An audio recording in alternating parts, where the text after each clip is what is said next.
La signature de l'accord de paix entre la République démocratique du Congo et le Rwanda a eu lieu dans les bureaux du secrétaire d'État américain Marco Rubio au 7e étage du bâtiment du département d'État.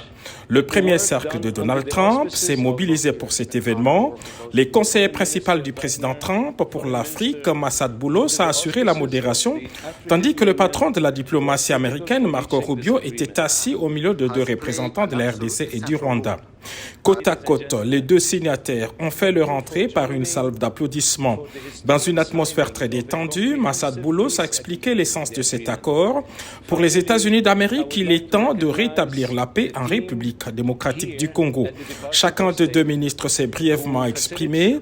Premier à prendre la parole, le ministre rwandais a remercié le président Trump et rappelé toutes les péripéties ayant conduit à cette étape. Son pays attend beaucoup de cet accord de paix, a-t-il dit.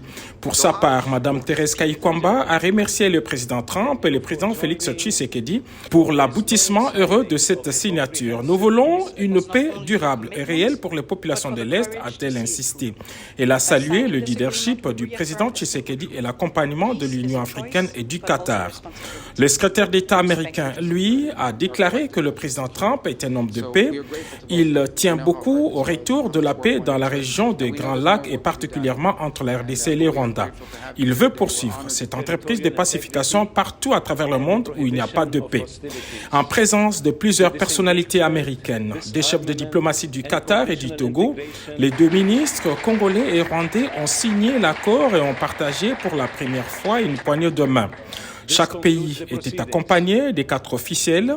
La délégation congolaise avait dans ses rangs le directeur des cabinets adjoints du chef de l'État chargé des questions des finances, André Wameso, l'ambassadeur itinérant du chef de l'État, Patrick Loabeya, les hauts représentants du chef de l'État, Sumbu Sita Mambu, et le général-major Augustin Mamba.